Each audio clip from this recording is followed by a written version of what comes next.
संत गुरु रविदास जी, संत कबीरदास जी, ज्योतिबराव फूले जी, सावित्रीबाई फूले जी, फातिमा शेख जी, पेरियार रामास्वामी नायकर जी, साहू जी महाराज, नारायण गुरु जी, doctor Baba Saheb Ambedkar एवं माननगर कांसीराम साहब सहित समाज के सभी महापुरुषों के चरणों में कोटि कोटि नमन करते हुए हरियाणा के और दिल्ली से भी अलग अलग हिस्सों से आए हुए साथियों, मैं यहाँ आपसे कुछ बातचीत करने आया हूँ। मैं आपसे अपने मन के दर्द को साझा करने आया हूँ। देखिए, लोग जीवन में सोशल वर्क शुरू करते हैं और सोचते हैं सोशल वर्क करके फिर किसी तरीके से काउंसलर बन जाऊं, फिर सोचते हैं कि एमएलए बन जाऊं, एमपी बन जाऊं, मंत्री बन जाऊं, और यहां आकर उनका ख्वाब खत्म हो जाता है।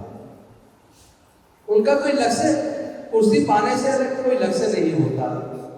वो कुर्सी को ज्यादा बड़ी समझते हैं। मेरा ये मानना है कुर्सी बड़ी नहीं होती, व्यक्ति का व्यक्तित्व बड़ा होता है।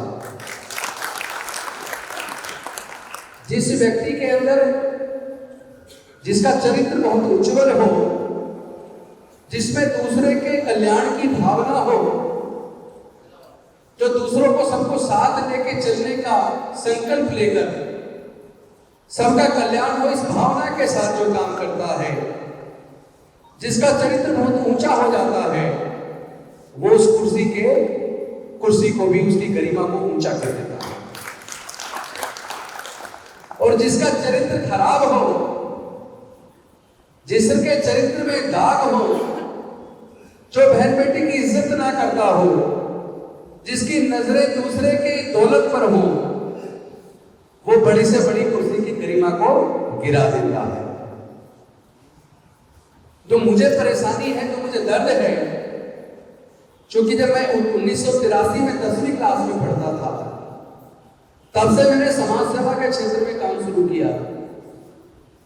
करने के बाद समाज सेवा करते करते रास्ते में ये मुझे एमएलएशिप मिल गई, मंत्री पद भी मिल गया। लेकिन उसके बाद जो मन में दर्द है, वो दर्द कम नहीं हो रहा। कुर्सी से संतुष्टि नहीं हो रही। ऐसा लगता है कि इससे आगे बढ़ के कुछ करना है। और दर्द ये है, मैं आपसे पूछना चाहता हूं, जो देश के अंदर जो जमीन है, खेती की जमीन है, जो नदियां हैं, जो जंगल है, जो पहाड़ हैं, जहां से खनिज पदार्थों के खाने हैं, जहां नदियों से उत्खनन होता है, पहाड़ों से उत्खनन होता है, और जमीन के अंदर से खानों से जमीन तमाम तरह की खनिज पदार्थ की खानों से अरबों खरबों रुपया पैदा होता है। ईमानदारी से बताना, क्या कोई दुनिया में इन सारे प्राकृतिक संसाधनों को अपनी मां के पेट से लेकर पैदा हुआ था? बताइए आप, क्या कोई अपनी मां के पेट से जमीन को लेकर पैदा हुआ था? और अगर अपनी मां के पेट से जमीन को लेकर पैदा नहीं हुआ, तो केवल कुछ ही लोग उसके मालिक क्यों हैं? फिर केवल कुछ ही लोग उसके मालिक क्यों हैं? देश की 90% जनता भूखी है। देश के अंदर 90% लोगों के अंदर आपको कुपोषण की बीमारी नजर आती है। माताएं बच्चों को जन्म तो देती है, लेकिन उनके सीने में इतना दूध नहीं कि बच्चे को पेट भर सके, दूध पिला सके। क्या ऐसे भारत मजबूत होगा? क्या ऐसे भारत का सपना हमारे देश के स्वतंत्रता सेनानियों ने देखा था? क्या भारत के संविधान निर्माताओं ने ऐसे भारत का सपना देखा था जहां हजारों जातियों में बटा समाज हो, जहां अनेकों धर्म में बटा समाज हो, जहां कोई जन्म से नीच हो जाए और कोई जन्म से ऊंच हो जाए? कैसे भारत मजबूत बनेगा? क्या ऐसी सरकारों की देश के लोगों को जरूरत है जो अमीरों के लिए बड़े बड़े स्कूल कॉलेज खोल दे और गरीबों के सरकारी स्कूलों को भी कमजोर कर दे, जहां से पढ़ के कोई बच्चा कामयाब ना हो सके, वो बच्चा मजदूर बन जाए, जो लोगों को बीमारी में सरकारी खर्चे पे इलाज ना दे सके, क्या ऐसी सरकारों की जरूरत देश को है? क्या देश के लोगों को ऐसी सरकारों की जरूरत है जो लोगों को भरपेट खाना न दे पाए, रोजगार के साधन न दे पाए? मैं आपसे पूछना चाहता हूं, यह देश एक शरीर की तरह है और इस शरीर में अगर 10%, 5% लोग बहुत ही ज्यादा मजबूत हो जाएं और 90% लोग बेहद गरीब हो जाएं, तो क्या दुनिया के देशों से मुकाबले में कभी भारत खड़ा हो पाएगा? वो कौन लोग हैं जो कहते हैं हिंदू खतरे में है? वो कौन लोग हैं जो कहते हैं मुस्लिम खतरे में है? एक्चुअली कोई भी धर्म खतरे में नहीं है, बेसिकली इंसान खतरे में है।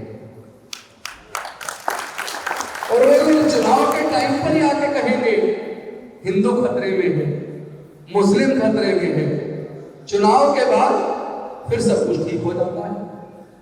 चुनाव से पहले अनेकों वायदे किए जाते हैं, चुनाव के बाद वायदे भूल जाते हैं। दिक्कत एक्चुअली उनके लिए, दिक्कत हमारी है। हम लोग अपने वोट की कीमत को पहचानते नहीं हैं। डॉक्टर बाबा साहेब अंबेडकर जी ने सबसे बड़ी चीज क्या दी देश के लोगों को? 1 मैन 1 वोट, 1 वोट 1 वैल्यू, यानी एक व्यक्ति की एक वोट और सबके वोट की कीमत बराबर, चाहे वो राष्ट्रपति हो, चाहे वो प्रधानमंत्री हो, चाहे वो IAS ऑफिसर हो, चाहे वो जज हो, चाहे वो वकील हो, चाहे वो इंजीनियर हो, चाहे वो क्लर्क हो, चाहे वो चपरासी हो, चाहे वो मजदूर हो, सबके वोट की कीमत बराबर है। लेकिन जब लोग चुनाव के टाइम पर 500 रुपए में, 1000 रुपए में या शराब की बोतल में अपनी वोट को बेच देते हैं, तो जो लोग पैसे या शराब के दम पर आपकी वोट को खरीदते हैं, चुनाव जीतने के बाद, सरकार बनाने के बाद वो पूरे देश को बेच देते हैं। गलती किसकी है? आप आखिर गलती किसकी ठहरा रहे हैं? जिससे वोट के टाइम पर देते हुए आपने नोट ले लिया, वोट देने से पहले जिससे आपने शराब की बोतल ले ली, जब वो देश के सारे संसाधनों को बेच रहा है, वो रेलवे को बेच रहा है, वो एयर इंडिया को बेच रहा है, वो एयरपोर्ट को बेच रहा है, वो पेट्रोलियम कंपनियों को बेच रहा है, वो देश की गैस की कंपनियों को बेच रहा है, वो देश की जमीन कोने कोने दाम में बेच रहा है, वो किसानों के कानून बनाकर किसानों के बारे में जो किसान नहीं चाहते, जो उद्योगपतियों ने दिक्कत दे दी है, उद्योग 2-3-4 उद्योगपतियों के फायदे के लिए पूरे देश के किसानों की जमीन को जब्त करने की तैयारी कर रहा है, आप उसको दोष दे रहे हैं। जिसको एक बार परख लिया फिर बार बार क्यों परखते हो? आपको सोचना पड़ेगा, आपको सोचना पड़ेगा। अमेरिका के अंदर जातियां नहीं है, फ्रांस के अंदर जातियां नहीं है, जर्मनी के अंदर जातियां नहीं है, इंग्लैंड के अंदर जातियां नहीं है, ऑस्ट्रेलिया के अंदर जातियां नहीं है, न्यूजीलैंड के अंदर जातियां नहीं है, जापान के अंदर जातियां नहीं है, चाइना के अंदर जातियां नहीं है। भारत और भारत के सब कॉन्टिनेंट को छोड़कर पूरे दुनिया के अंदर जातियां नहीं है। जब पूरे दुनिया के अंदर जातियां नहीं है, तो फिर भारत के अंदर जाति कहां से आई? जाति को किसने बनाया? जाति बनाने से फायदा किसको हुआ? ये आपको तय करना। जन्म के आधार पर किसी को नीच बना दिया, किसी को हजारों साल तक गुलाम बना दिया, धर्म शास्त्रों में लिखकर हजारों साल तक देश के 90% लोगों के पढ़ने लिखने पर धार्मिक बंदिश लगा दी, देश के 90% लोगों के व्यापार करने पर बंदिश लगा दी, देश के 90% लोगों के काम के बदले में पैसे देने पर बंदिश लगा दी। इसकी वजह से क्या हुआ? इसकी वजह से यह हुआ कि 10% लोग बहुत मजबूत बन गए, लेकिन 90% देश के लोग बेहद कमजोर हो गए। ऐसे क्या सशक्त भारत का निर्माण होगा? भारत से खुद का धर्म सम्राट अशोक ने पूरे दुनिया के अंदर फैलाने का काम किया, और भारत से जिस जिस देश में बुद्ध का धर्म गया, जिन जिन देशों ने बौद्ध धर्म को अपना लिया, वो देश दुनिया में तरक्की के मामले में सबसे आगे निकल गए। क्यों? क्योंकि बुद्ध के धर्म में जाति नहीं है। जिस प्रकार अनेकों नदियां जाकर समुद्र में गिर जाती हैं, यहाँ तो आप कह रहे हो ये यमुना है, ये गंगा है, ये सरस्वती है, ये ब्रह्मपुत्र है, लेकिन जब वो नदियां जाकर समुद्र में गिर जाती हैं, क्या कोई पहचान सकता कौन सी गंगा है, कौन सी यमुना है, कौन सी ब्रह्मपुत्र है, कौन सी रावी है, कौन सी नर्मदा है, कौन सी कावेरी है? क्या कोई पहचान सकता समुद्र में गिरने के बाद? उसी प्रकार बुद्ध के धम्म में, जो बुद्ध के धम्म में आ जाता है वो बौद्ध बन जाता है, उसकी जाति खत्म हो जाती है। तो आपको तय करना है, आप ऐसी व्यवस्था में बने रहना चाहते हैं जहां जातियों में बड़ा समाज हो, जहां ऊंच नीच की भावना हो, जहां जाति धर्म पूछ के हत्या कर दी जाती हो, जहां एक गरीब है एक अमीर है, जहां सबके लिए समान अवसर नहीं है, जहां क्वालिटी एजुकेशन नहीं है, जहां क्वालिटी हेल्थ सर्विस नहीं है, तो कुछ ही लोग तरक्की कर जाए और 95-90% लोग पीछे रह जाए, तो क्या भारत मजबूत बनेगा? आपको सोचना है कि भारत ने दुनिया को समता पर आधारित, न्याय पर आधारित, भाईचारे पर आधारित, प्रेम पर आधारित, शांति पर आधारित, प्रज्ञा पर आधारित, करुणा पर आधारित, सील पर आधारित बुद्ध का धर्म दिया। और दूसरी तरफ ऐसी व्यवस्था जो हजारों जातियों में बटी हो, जिसमें कुछ लोगों का व्यापार करने का हक हो बाकी को ना हो, जिसमें कुछ लोगों को पढ़ने का हक हो बाकी को ना हो, जिसमें कुछ लोगों को अमीर बनने का हक हो और बाकी सबको गुलाम और मजदूर दीनहीन बनाने का की बात हो, ऐसी व्यवस्था में आपका विकास नहीं होगा। जो लोग ताकतवर थे उन्होंने देश के सारे संसाधनों पे कब्जा कर लिया, देश की सारी जमीन पे कब्जा कर लिया और वो मालिक बने बैठे हैं। और एक तरफ हमारे 90% लोगों के पास ना खेत की जमीन है, ना व्यापार में हिस्सा है, कुछ भी तो नहीं है। कौन करेगा भाई आपके लिए? कोई और आएगा उधर के? डॉक्टर बाबा साहब अम्बेडकर दोबारा पैदा होंगे क्या? मानव कांसराम साहब दोबारा आएंगे क्या? ज्योतिबा फुले दोबारा आएंगे क्या? सावित्रीबाई फुले दोबारा आएंगे क्या?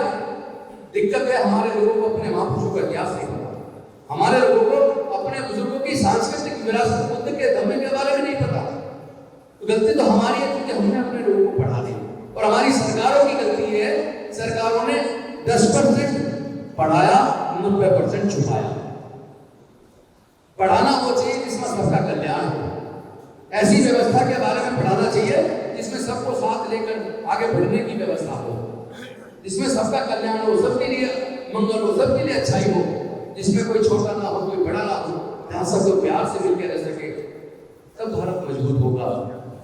तो मैं आपसे ये बात करने आया हूँ कि बड़े मुश्किल से 3500 साल की गुलामी को तोड़कर डॉक्टर बाबा साहब अम्बेडकर जी ने भारत का संविधान बनाकर सबके लिए पढ़ने लिखने के रास्ते खोल दिए, चाहे वो किसी भी जाति का हो, किसी भी धर्म का हो, सबके लिए पढ़ने के रास्ते खोल दिए, सबके लिए व्यापार के रास्ते खोल दिए, सबके लिए नौकरी के रास्ते खोल दिए।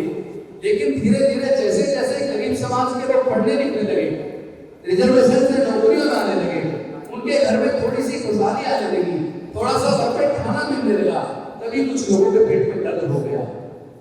उन्होंने सोचा ये लोग जो हजारों साल तक हमारे गुलाम रहे, जिन्होंने कभी जुल्म के खिलाफ आवाज नहीं उठाई, जिन्होंने कभी काम के बदले में पैसे नहीं मांगे, जो काम करने के बाद बचा खुचा खाना उनको दिया जाता था उसी से संतुष्ट हो जाते थे, आज वो लोग बोलने लगे हैं, आज अपने हित की बात करने लगे हैं, आज काम के बदले में पैसे मांगने लगे हैं। ये ताकत इस गूंगे बहरे समाज को कहां से मिली? उनको समझ आया ये ताकत डॉक्टर बाबा साहब अम्बेडकर जी ने भारत का संविधान बनाकर सबके पढ़ने लिखने के रास्ते खोलकर रिजर्वेशन से नौकरी देकर इनको बोलने की ताकत दे दी। उन्होंने तय किया इनकी बोलने की ताकत फिर से छीननी है, तो उन्होंने क्या किया? उन्होंने सोचा कि इनके पढ़ने लिखने के रास्ते फिर से बंद कर दो, इनके सरकारी नौकरियों के रास्ते फिर से बंद कर दो। लेकिन सबका भारत के संविधान के तहत वोट के द्वारा सरकार चुनी जाएगी, तो इस वोट की वजह से ये तो नहीं छीन सकते। तो उन्होंने दूसरा तरीका निकाला। तरीका क्या निकाला? सरकारी स्कूलों को धीरे धीरे कमजोर करना शुरू कर दिया। ये मैं लॉजिकली तर्क के आधार पर बता रहा हूँ, क्योंकि अब से 50 साल पहले किसी ने प्राइवेट स्कूल नहीं देखे होंगे। देखे थे क्या? 50 साल पहले कोई पब्लिक स्कूल देखा था क्या आपने? कोई प्राइवेट स्कूल देखा था क्या? अमीर हो या गरीब हो, सभी के बच्चे उन्हीं सरकारी स्कूल में पढ़ते थे। तो टीचर ज्यादा से ज्यादा पक्षपात करता था, तो ये अपने मनपसंद बच्चों को आगे बिठा लेता था, लेकिन जब चौक लेकर ब्लैक बोर्ड पर पढ़ाता तो सबको एक जैसा था ना। तो उसमें गरीब से गरीब के बच्चे में जिसमें प्रतिभा होती थी, जिसके अंदर दम होता था, जो मेहनत करता था, वो पूरी मेहनत के दम पर अपना भविष्य बनाकर कलेक्टर बन जाता था, इंजीनियर बन जाता था, जज बन जाता था, डॉक्टर बन जाता था, IAS IPS बन जाता था। बनता था या नहीं बनता था? मौका मिला डॉक्टर बाबा साहेब अम्बेडकर को तो भारत का संविधान लिख डाला, और जब मौका मिला जोगिंदर नाथ मंडल को तो उन्होंने पाकिस्तान का संविधान लिख डाला। इसका मतलब काबिलियत भी तो हमारे अंदर में नहीं है, मौका ही तो देने की जरूरत थी। डॉक्टर बाबा साहेब अम्बेडकर जी ने सबको, सभी जाति धर्म के लोगों को पढ़ने का मौका दे दिया। और चूंकि तब सरकारी स्कूल होते थे तो जो लोग मेहनत करते थे आगे निकल जाते थे, लेकिन उसके बाद इन्होंने क्या किया, अब से लगभग 40 साल पहले, 35 साल पहले धीरे धीरे प्राइवेट स्कूल खोलने शुरू कर दिए। प्राइवेट स्कूल खुलते चले गए और सरकारी स्कूल कमजोर होते चले गए। वहाँ टीचरों की भर्ती बंद कर दी। सरकारी स्कूल में जितने टीचर की वैकेंसी है उतने टीचर भर्ती नहीं किए जा रहे, वहाँ पढ़ने का वातावरण नहीं छोड़ा। और उसके बाद एक पॉलिसी लागू की, no detention policy. No detention policy लागू की, सोची समझी साजिश के तहत कि किसी भी बच्चे को फेल मत करो, पहली से 8वीं तक सबको ऐसे ही पास करते चले जाओ। बच्चा पहली से 8वीं तक बिना पढ़े 8वीं तक पास हो रहा है, उसको हिंदी की एप्लीकेशन लिखनी पढ़नी भी नहीं आती, 8वीं तक पास हो गया। और 9वीं में कानून बना दिया, जो बच्चा 9वीं में फेल हो जाए उसे स्कूल से निकाल दो। जब उसे पढ़ना लिखना ही नहीं सिखाया, पहली से 8वीं तक ऐसे ही पास कर दिया, तो मैं आपसे पूछना चाहता हूँ, ऐसा बच्चा क्या 9वीं में जब एग्जाम देना पड़ेगा कि एग्जाम में कुछ लिख पाएगा? क्या वो बच्चा पास होगा या फेल होगा? वो फेल होगा। और 9th में उसको फिर बाहर निकाल दिया जाएगा। बाहर निकलने के बाद वो बच्चा इस लायक नहीं बनेगा कि कोई नौकरी कर पाए, कोई काबिल बन पाए, क्योंकि 8वीं पढ़े हुए बच्चे को कहीं नौकरी नहीं मिल सकती, किसी लायक नहीं बन सकता। यानी कि सरकारी स्कूलों को उन्होंने मजदूर पैदा करने वाली फैक्ट्री में तब्दील कर दिया। मैं आपसे पूछना चाहता हूं, पिछले लगभग 15 सालों के अंदर देश के अंदर लगभग 2 लाख सरकारी स्कूल बंद हो गए हैं। क्या देश में जनसंख्या कम हो गई है? जनसंख्या तो बढ़ रही है। जब जनसंख्या बढ़ रही है तो स्कूल और ज्यादा खुलने चाहिए थे, लेकिन स्कूल खुलने के बजाय सरकारी स्कूल बंद हो रहे हैं, लेकिन प्राइवेट स्कूल खुलते जा रहे हैं। और प्राइवेट स्कूल के अंदर एक बच्चे की मिडिल दर्जे के पब्लिक स्कूल में उसकी फीस का खर्चा, किताबों का खर्चा, वर्दी का खर्चा, ट्रांसपोर्ट का खर्चा, ट्यूशन का खर्चा, सारे खर्चे अगर जोड़ में एक बच्चे की पढ़ाई पे 7-8 हजार रुपया मिनिमम खर्च होता है। हर परिवार में कम से कम 2 बच्चे, तो 2 बच्चों की पढ़ाई पर एक परिवार को कम से कम 15 से 20 हजार रुपया चाहिए। मैं पूछना चाहता हूँ, क्या देश में 95% लोग ऐसे नहीं है जिनके पूरे परिवार की इनकम एक महीने में 15 से 20 हजार रुपया है? क्या ऐसे लोग अपने बच्चों को प्राइवेट स्कूल में पढ़ा सकते हैं? नहीं पढ़ा सकते ना, तो कहाँ पढ़ाएंगे? मजबूरी में पैसा नहीं है, मजबूरी में सरकारी स्कूल में पढ़ाएंगे। और सरकारी स्कूल में पढ़ने का वातावरण नहीं छोड़ा, उनको कमजोर कर दिया, यानी कि वो बच्चे मजदूर बनेंगे। क्यों? क्योंकि इन पैसे वाले लोगों को इनकी फैक्ट्री में काम करने के लिए, इनके खेतों में काम करने के लिए सस्ते मजदूर चाहिए। वो सस्ते मजदूर कहाँ से आएंगे? तो हजारों साल तक जिनको गुलाम रखा, पढ़ाई लिखाई से दूर रखा, जैसे ही बाबा साहब ने उनको कुछ दिया, आगे बढ़ने का रास्ता उनका खोला, तुरंत उनके आगे बढ़ने के रास्ते को 50 साल के अंदर बंद करके उनके आगे बढ़ने के रास्ते को बंद कर दिया। उनसे शिक्षा को फिर से छीन लिया। और केवल शिक्षा नहीं छीनी, बल्कि चूंकि वो नौकरी में रिजर्वेशन से आ जाते थे, तो वहां पे नो डिटेंशन, वहां पे क्या किया उन्होंने? ठेकेदारी प्रथा लागू कर दी। आउटसोर्स, फोर्थ क्लास और थर्ड क्लास में डायरेक्ट कोई भर्ती नहीं है, वो सारी ठेके पे है। तो ठेकेदार भर्ती करता, तनख्वाह कम देता है, जो पूरी तनख्वाह मांगता है, कहता है अगले महीने से बताना, उसको निकाल देता है। यानी आपकी नौकरियां आपसे चली गई। और अब तो IAS नौकरी कर रही है केंद्र सरकार, लेटरल एंट्री से, यानी बिना किसी एग्जाम के IAS बना रही है, जॉइंट सेक्रेटरी डायरेक्ट बना रही है। कितनी बड़ी साजिश देश के साथ हो रही है। देश के संसाधन बिकते जा रहे हैं। हमारी केंद्र की सरकार ने 6 लाख करोड़ रुपया देश के संसाधनों को बेचकर इकट्ठा करने का एक टारगेट फिक्स किया है कि जो देश की सरकार की कंपनियां हैं उनको बेचना है, तो बेच के 6 लाख करोड़ रुपए इकट्ठा करना है। मैं आपसे पूछना चाहता हूँ, जो माँ बाप अपनी मेहनत से संपत्ति जोड़कर इकट्ठा कर बच्चों के लिए देते हैं, तो जो बच्चे अपनी बुद्धिमत्ता से, अपनी मेहनत से, अपनी काबिलियत से माँ बाप की संपत्ति को और बढ़ा दे, उनको सपूत कहते हैं। और संपत्ति को बेच खाएं उनको लूट कहते हैं। आपको तय करना है कि आपको कैसे लोग चाहिए, कैसी सरकारें चाहिए, आपको तय करना है। क्या जाति से किसी का भला होगा? भाई अब से दुनिया को अब से 550 साल पहले सिख धर्म मिला, दुनिया को अब से 1400 साल पहले इस्लाम मिला, दुनिया को अब से 2000 साल पहले ईसाई धर्म मिला, दुनिया को अब से 2550 साल पहले बौद्ध धर्म मिला, दुनिया को अब से 2600 साल पहले जैन धर्म मिला, दुनिया को अब से 3000 साल पहले 3500 साल पहले सनातन धर्म मिला। इससे पहले दुनिया में धर्म तो नहीं था, लेकिन इंसान था, संस्कृतियां थी, सभ्यताएं थी, लोग मिलजुल के रहते थे, न जाति थी न धर्म था। तो जाति किसने बनाई, ये धर्म किसने बनाया, किसके फायदे के लिए बना, ये आपको तय करना है कि इंसान की इंसानियत की जरूरत है, भाईचारे की जरूरत है, ये समाज को बांट के रखने की जरूरत है। अब समाज को बांटने से काम नहीं चलेगा। इसी की वजह से हमारा देश इतने पीछे है, इसी की वजह से हमारा देश कुपोषण का शिकार है, इसी की वजह से हमारा देश दुनिया के तरक्की के मामले में पीछे है। लेकिन जब सम्राट अशोक का टाइम था, जब सम्राट अशोक का शासन था, तब भारत में बुद्ध धर्म लेके म्यांमार से, बर्मा से, काबुल बंदर तक पूरा भारत एक था, पूरे भारत के अंदर बुद्ध का धम्म था। तब भारत को सोने की चिड़िया कहते थे। लेकिन जब से पुष्यमित्र शुंग ने, जो सेनापति थे राजा भद्रथ के, राजा अशोक के वंशज, उनकी छल कपट से हत्या करके, उनको मार के देश के अंदर व्याप्त 84,000 बौद्ध मठों को तोड़ा गया, देश के अंदर सारे बौद्ध भिक्षुओं की हत्याएं करवाई गई और दोबारा से जाति पाति पे आधारित, वर्ण व्यवस्था पर आधारित समाज की विषमतावादी व्यवस्था को दोबारा से पूरे देश के ऊपर थोप दिया गया। तब से भारत दोबारा लगातार कमजोर होता जा रहा है, कमजोर होता जा रहा है। अब आपको देखना है, आप भारत को एक मजबूत और सशक्त प्रबुद्ध भारत बनाना चाहते हैं या भारत को एक कमजोर देश बनाना चाहते हैं?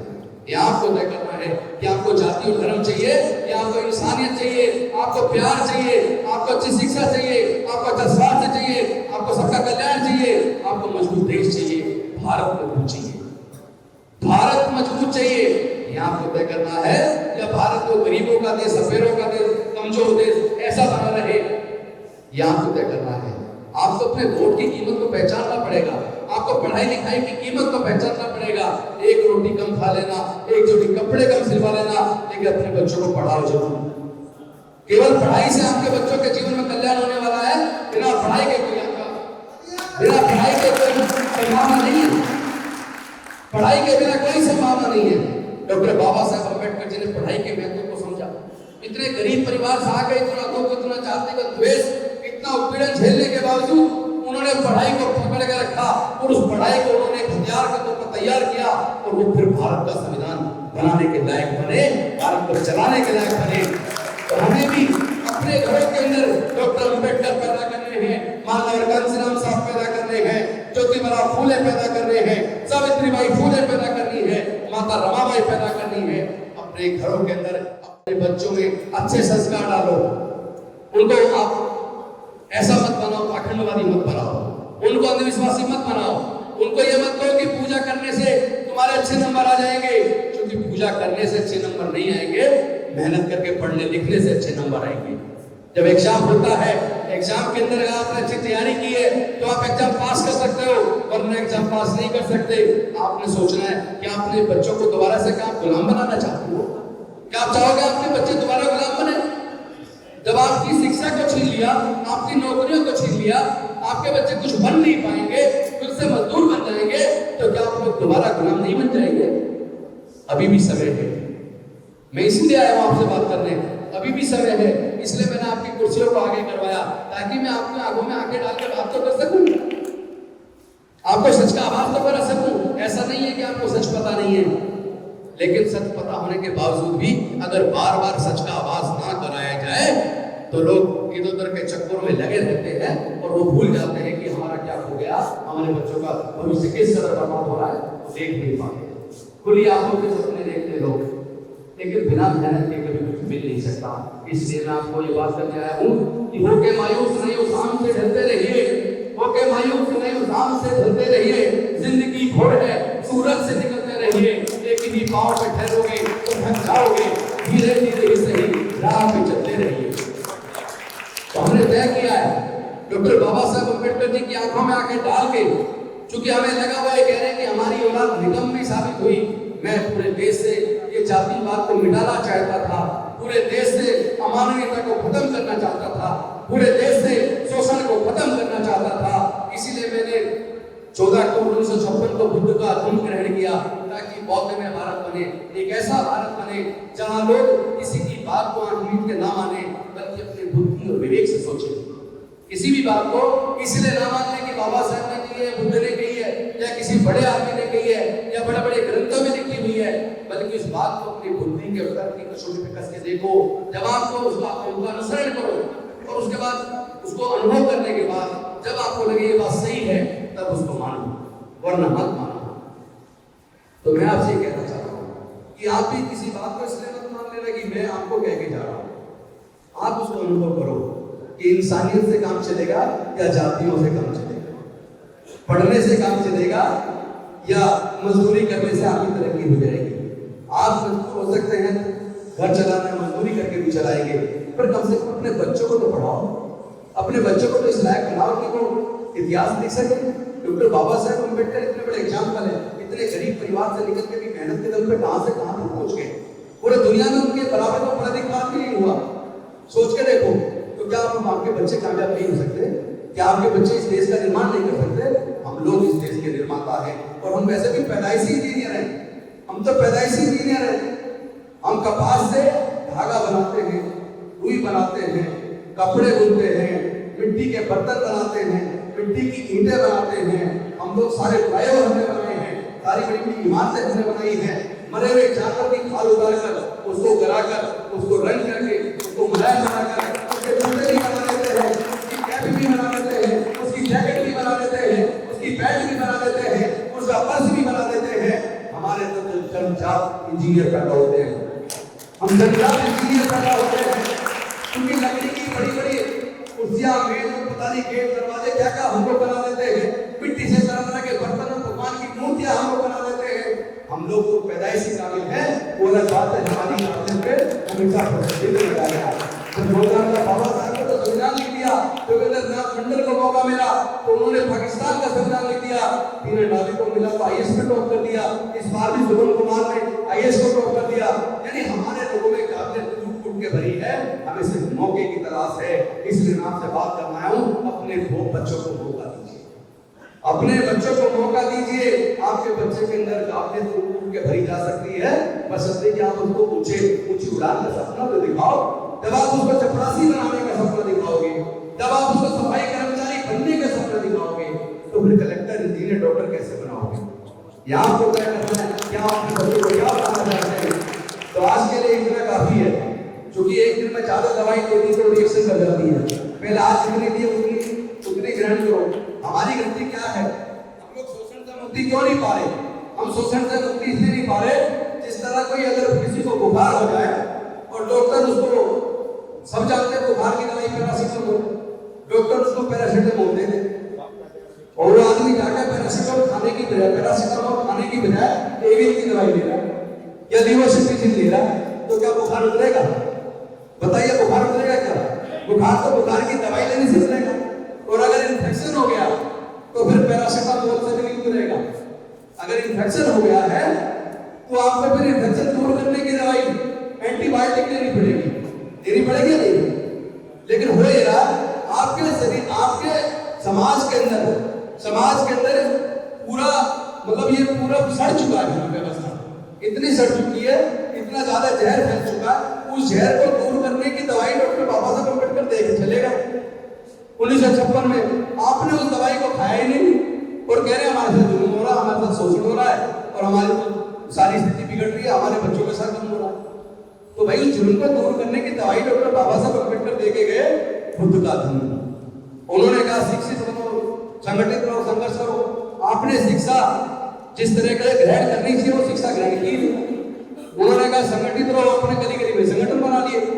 उन्होंने कहा जुल्म के खिलाफ संघर्ष करो, संगठन आपस में संघर्ष कर रहे। तो फिर भैया बीमारी दूर नहीं होगी, बीमारी का इलाज करना पड़ेगा। और बीमारी का इलाज 2025 तक 10 करोड़ लोगों को बौद्ध बनाने का हमने संकल्प लिया है। हमने बाबा साहब से वादा किया है।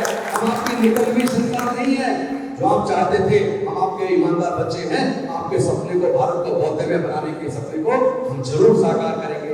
इन्हीं शब्दों के साथ मैं अपनी वाणी को विराम देता हूँ। बहुत बहुत धन्यवाद। जय हिंद, जय भारत, जय भारत।